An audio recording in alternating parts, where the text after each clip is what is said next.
చూడండి ప్రియమైనటువంటి దేవుని జనాంగమా, 10 మంది పిల్లలున్నా ఆ 10 మందిని కూడా తల్లి అల్లారు ముద్దుగా పెంచుతుంది, అల్లారు ముద్దుగా చూసుకుంటుంది. ఆ 10 మంది పిల్లలు కూడా వాష్రూమ్ వెళ్ళినా కడుగుతుంది, టాయిలెట్ పోయినా కడుగుతుంది, స్నానం చేపిస్తుంది.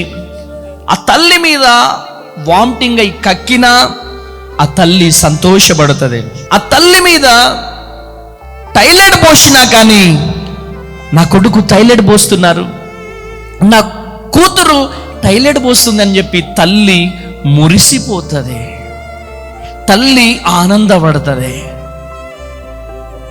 ఎంతో కష్టపడి 100కి 3 రూపాయలు 4 రూపాయలు వడ్డీకి అప్పు తీసుకొచ్చి ఎంతో అల్లారు ముద్దుగా పెంచి కష్టపడి బిడ్డలను పోషిస్తుంది, చదివిస్తుంది, ఎంతో ప్రయాసపడి చదివిస్తుంది.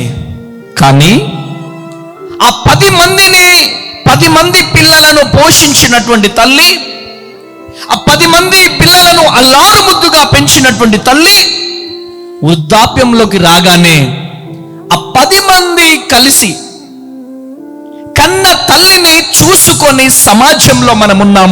ప్రియ దేవుని జనాంగమా, 10 మంది పిల్లలున్నా ఏంటి మా ఇంట్లోనే ఉంటున్నావు, తమ్ముడింటికి వెళ్ళు, తమ్ముడేమంటాడు, ఏంటి ఇంకా మా ఇంట్లోనే ఉంటున్నావు, చెల్లి ఇంటికి వెళ్ళు, చెల్లి అంటది, ఏంటి మా ఇంట్లోనే ఉంటున్నావు, నా భర్త అంటున్నాడు, నీ కొడుకుల దగ్గరికి వెళ్ళు.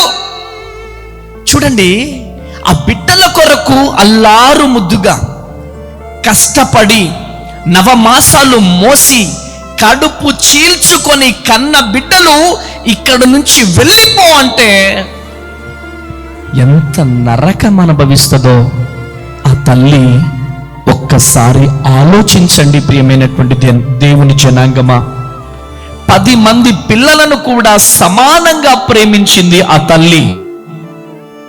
నెలకు 1 రోజు అంటే సంవత్సరానికి 1 నెల ఆ తల్లిని ఉంచుకోవడానికి, ఇంట్లో ఫుడ్ పెట్టడానికి, కసిరించుకోవడం, తిట్టడము, కొట్టడం.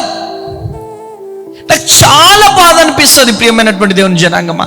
10 మంది పిల్లలను కన్న తల్లి ఒక అనాథ శరణాలయంలో ఉంటుంది. 10 మంది పిల్లలను అల్లారు ముద్దుగా పెంచినటువంటి తల్లి ఈరోజు అమ్మ అనాథ శరణాలయంలో ఉంటుంది. నేను అడిగి ఆ తల్లిని, అమ్మా ఎలా చూసుకున్నారమ్మా పిల్లలంటే, అయ్యా నా బిడ్డలందరినీ ఇంగ్లీష్ మీడియం చదివించాను, నా భర్త సింగరేణిలో పనిచేశాడు, అందరినీ సమానంగా పెంచానయ్యా. సంక్రాంతి రాగానే బట్టలు, దీపావళి రాగానే బట్టలు, దసరా రాగానే బట్టలు, బోనస్ రాగానే బట్టలు, వాళ్ళ చదువుల కోసం ఎన్ని కష్టాలు పడ్డానయ్యా. ఇగో ఈ చేతుల్లో అల్లారు ముద్దుగా పెంచానయ్యా. కానీ ఈ చేతులు పట్టుకొని బయటికి వెళ్ళిపో అన్నారయ్యా నన్ను.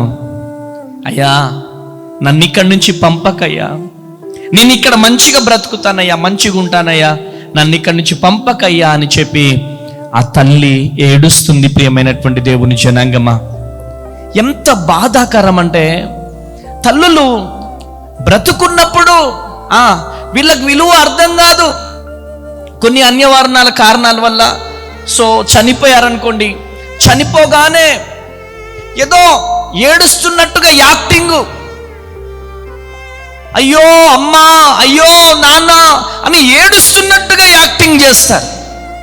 మంచిగా ఉన్నప్పుడు మంచినీళ్ళేయరు, కానీ చనిపోయిన తర్వాత సచ్చిన తర్వాత సారబోస్తారు.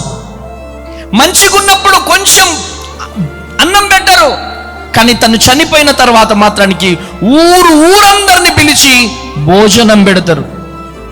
వాళ్ళందరూ చూసేటప్పుడు ఏడుస్తున్నట్టుగా, అయ్యో నా తల్లి, అయ్యో నా తండ్రి. చూడండి, ఇటువంటి సమాజంలో మనం బ్రతుకుతున్నాం. మానవత్వం కనుమరుగైపోతున్న సభ్య సమాజంలో మనం ఉన్నాం. ప్రియమైనటువంటి దేవుని జనాంగమా, 10 మంది పిల్లలను కన్న తల్లి ఒక అనాథ శరణాలయంలో ఉంది. 10 మందిని ఎంతో అల్లారు ముద్దుగా పెంచిన తల్లి, 10 మంది పిల్లలు ఉన్న ఒక తల్లిని ఒక ముద్ద అన్నం పెట్టలేని ఈ బిడ్డలు. ఈరోజు తల్లి నవమాసాలు మోసి కన్నీ పెంచిన తల్లి ఆయురారోగ్యాలతో వర్ధిల్లుదువుగాక, అష్టైశ్వర్యాలతో వర్ధిల్లుదువుగాక అని చెప్పకపోతే నువ్వు ఎన్ని పూజలు చేసినా, ఎన్ని ఉపవాసాలున్నా దీవించబడతావా?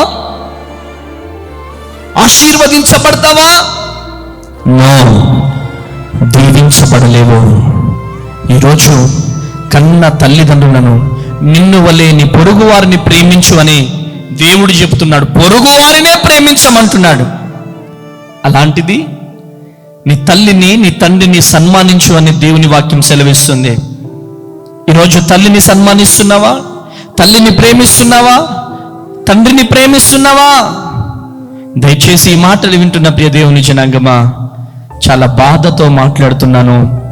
10 మంది పిల్లలను కన్న తల్లి ఏ దిక్కు లేని వ్యక్తిగా మారిపోయి ఒక అనాథ శరణాలయంలో ఉంది. ఆ అనాథ శరణాలయానికి వచ్చిందంటే ఎన్ని బాధలు పడితే వచ్చిందో ఒక్కసారి ఆలోచించండి. దయచేసి నా 2 చేతులెత్తి బ్రతిమలాడుతున్నాను.